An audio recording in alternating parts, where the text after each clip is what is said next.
ডিভোর্সের পর আজ আমার স্বামী আমাকে একটি চিঠি দিয়ে বলল, মারিয়া, আজ থেকে 8 মাস পরে চিঠিটা পড়বে। লাগবে না আপনার চিঠি। যেখানে আপনি আমাকে জোর করে ডিভোর্স দিলেন, সেখানে চিঠি নিয়ে আমি কি করব? প্লিজ চিঠিটা নেও।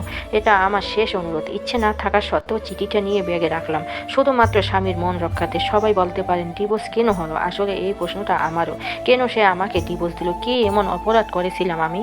ডিভোর্স হওয়ার পর যখন বাসায় আসতেছিলাম, তখন লক্ষ্য করলাম আমার স্বামী হাসিব কেন জানি কান্না করতেছে। মনে মনে ভাবলাম, কান্না করুক, তাতে আমার কি? সে তো এখন আমার স্বামী না, সে আমাকে ঠকিয়েছে। ভাবতে ভাবতে বাসায় চলে আসলাম।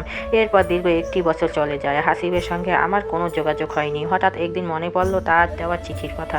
মুহূর্তেই ব্যাগ থেকে চিঠিটা পড়তে লাগলাম। চিঠিতে লেখা ছিল, প্রিয় মারিয়া, আমাকে ক্ষমা করে দিও তোমাকে ডিভোর্স দেওয়ার জন্য। খুব ইচ্ছে ছিল তোমাকে নিয়ে শখের একটি নীড় বাঁধব, কিন্তু সেটা আর হলো না। স্বপ্নই থেকে গেল। তুমি জানতে চেয়েছিলে না আমি তোমাকে কেন ডিভোর্স দিলাম? তাহলে শোনো, আমার ব্লাড ক্যান্সার ধরা পড়ছিল। ডাক্তার বলছে আমি আর সর্বোচ্চ 8 মাস বেঁচে থাকবো, তারপরেই আমার মৃত্যু হবে। কথাটি শোনার পরে কি করবো ভেবে পাচ্ছিলাম না। সব কিছু আড়াল লাগতেছিল। ভাবলাম তুমি যদি এই কথাটি জানতে পারো, তাহলে আমার থেকেও বেশি তুমি কষ্ট পাবে। আমি চাইনি তোমাকে কষ্ট দিতে, যার কারণে তোমাকে ইচ্ছাকৃতভাবে ডিভোর্স দিয়েছি, যেন তুমি আমাকে ঘৃণা করো, তোমার মন থেকে মুছে ফেলো। জানো মারিয়া, তোমাকে আমি অসম্ভব ভালোবাসি। তোমার ডিভোর্স দেওয়ার পর অঝারে কান্না করছি, কিন্তু কিছু করার ছিল না। আমার চোখে দেখা তুমি শ্রেষ্ঠ নারী, তোমার মতো কাউকে পাইনি।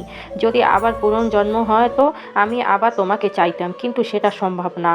ভালো থাকিও আমার শখের নারী। মৃত্যুর পর আকাশে তারা হয়ে তোমাকে পাহাড় দিব।